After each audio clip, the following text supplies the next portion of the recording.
Hi everybody, it's Loreen. How are you all doing? I just thought I would do a walkthrough of my Celestial Fortune Astrological Oracle deck.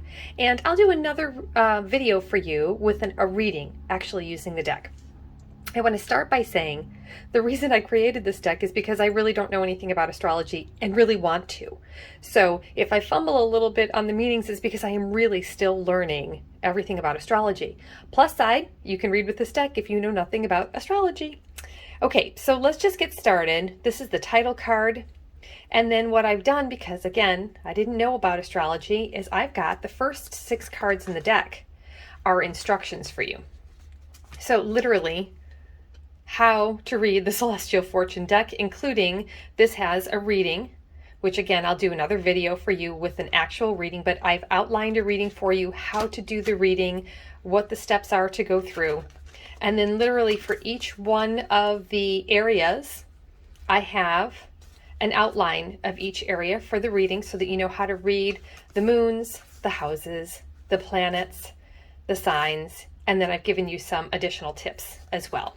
Okay, so that is the administrative part of the deck.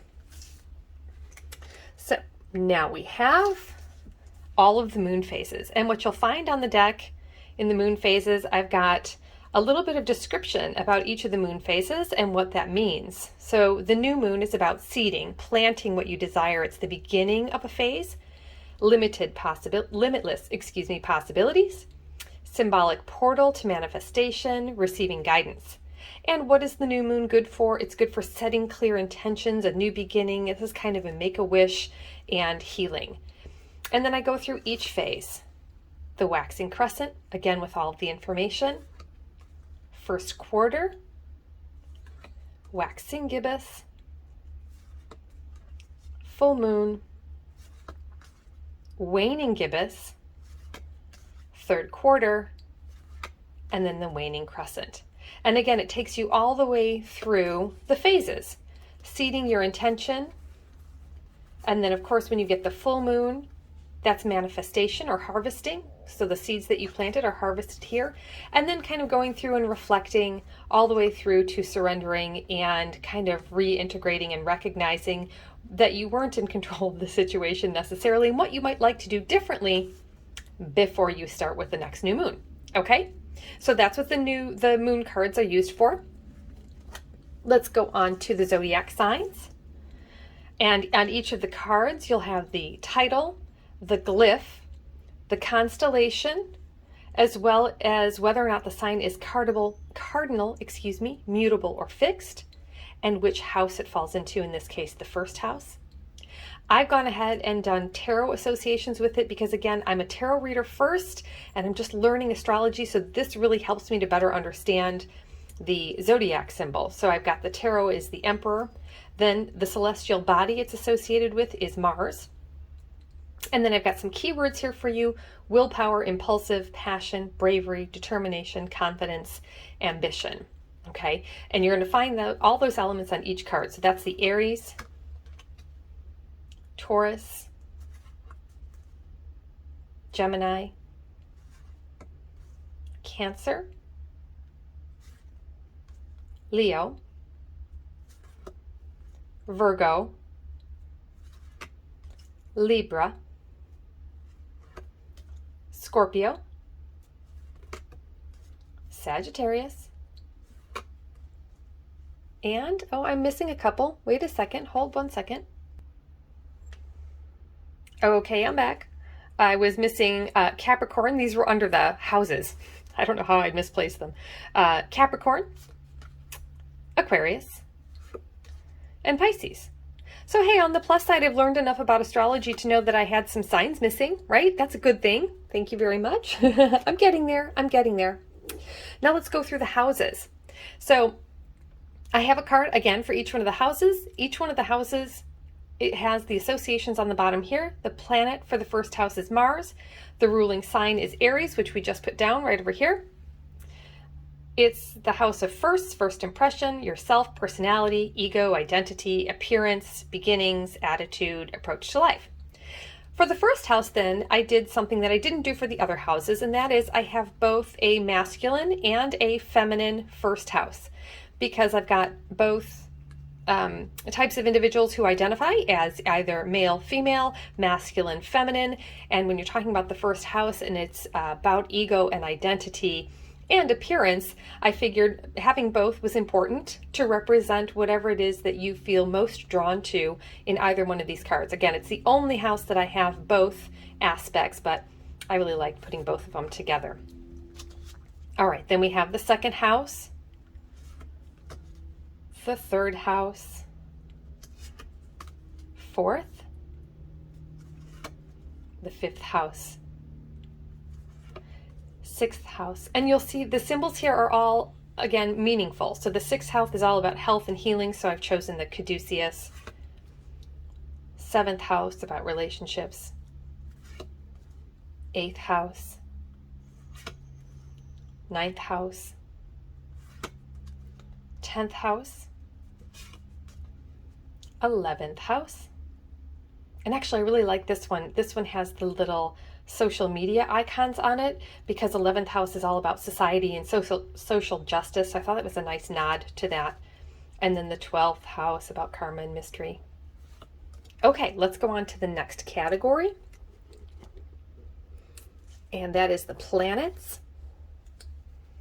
All right, I've added the moon again here as a planet because the moon in and of itself has an energy, and you will find that you've got signs in the moon in astrology, so I thought that this was really important.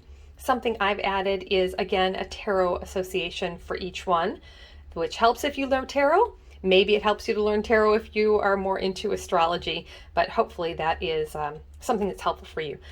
And then I've done the sign that it rules, so this one rules Cancer. The phrase associated with the moon is I feel. The transit signs. So this one transits every 2 to 3 days, so it moves a little quicker. And then descriptors, emotions, moods, subconscious, habits, instinct, security, and creativity. And you'll find that for each one of the planets. I've included the sun as a planet, all the same outlines here. Mercury, Venus, Mars, Jupiter, Saturn, Uranus, Neptune, and yes, I included Pluto. I'm an old person. Pluto counts. I like Pluto. And then I've got 3 additional things that are not necessarily planets, but they do show up in planetary kind of, in astrology in terms of interpretation. They show up kind of like planets. I've got the North Node and the South Node. Again, I've associated them with tarot cards. So this is your karmic path. These are your karmic gifts. And then I've got the Chiron, which is the wounded healer, and that one shows up quite a bit in astrological interpretations. And I did find that in spreads, it made a big difference to have these 3 things available. They're really important, I guess, in terms of astrology. Those are some of the things that are most often read, okay? And then I have also the elements and the aspects. So these are some of the aspects. Again, I've got the symbolism, the title, what it means. Here, if you are in opposition, it means your planets are 180 degrees of separation. It means polarity, tension, dynamic, challenge, conflict, mirror relationships, unsure or wavering. And I did that for each one. Okay, so we have opposition. We have a conjunction, which is 0 to 3 degrees of separation, or really close. We have the sextile, 60 degrees of separation. The square, 90 degrees. And the trine, 120 degrees. And then I did the elements, fire, earth, air, and water. And on each of the elements, I did the symbol for the element, and then I did the glyph of the signs, the zodiac signs that are fire signs. Okay, so you've got Aries, Leo, and Sagittarius on fire. Okay, again, the signs are listed right here, Aries, Leo, Sagittarius. What does it mean to be a fire sign? Spontaneous, passionate, assertive. Personality traits would be imaginative, impulsive, creative, enthusiastic, leaders. I'm a Leo, so I'm a fire sign. That sounds familiar. Earth, exactly, set up the same. Air, and then water. And then the final elements of the deck that I have here are the cardinal, mutable, and fixed. Sorry, I guess it's cardinal, fixed, mutable, right? So which elements are cardinal, which zodiac signs are cardinal are listed on here. This is the glyph for cardinal. The signs are Aries, Cancer, Libra, and Capricorn. It initiates, it's assertive, self-starters, leaders, action, start, create, begin. That's what a cardinal energy is all about. Then we have a fixed energy. Again, the glyphs, the signs, and what that means. And mutable energy. Okay? That is it. That is literally the entire Celestial Fortune deck. So you get all of the moon phases, the zodiac signs, all 12 houses, the elements and aspects there and energy, as well as the moon phases. And then I do also make available a bag to carry them in, should you want to carry them. I have it mostly with the Astrological Wheel. However, you can order the bag with your zodiac sign if you want, and I make that available for you as well. It's padded. The entire deck fits in here, navy on the inside, padded on the outside. And it's just great for carrying. It feels nice. It's actually polyester, so it's easy to remove if it gets stained or something like that, which is nice, but nice to protect your deck. Okay? I will come back to you in another video. The Celestial Fortune Astrological Oracle deck can be found at divinationapothecary.com, which actually is just going to take you right to my Etsy store right now, or find me on Etsy at Divination Apothecary and look for the Celestial Fortune deck. See you in the next video. Thank you so much all for joining me. Ooh, I'm back. I'm going to tack this on to the end of that review. I'm so sorry, walkthrough. I'm so sorry I forgot to tell you about the backs of the deck. And it is kind of a big deal. It's kind of a big deal. I did the backs of the deck so that you can separate them out for easily being able to use my reading, which I'm going to show to you in the next video. But on the back of the moon phases, we've got the moons. On the back of the houses, we have the number of the house. The back of the planets has all the planets, and the back of the zodiac has the zodiac. And then, of course, if you were to look at the elements and aspects, that back has those symbols on them.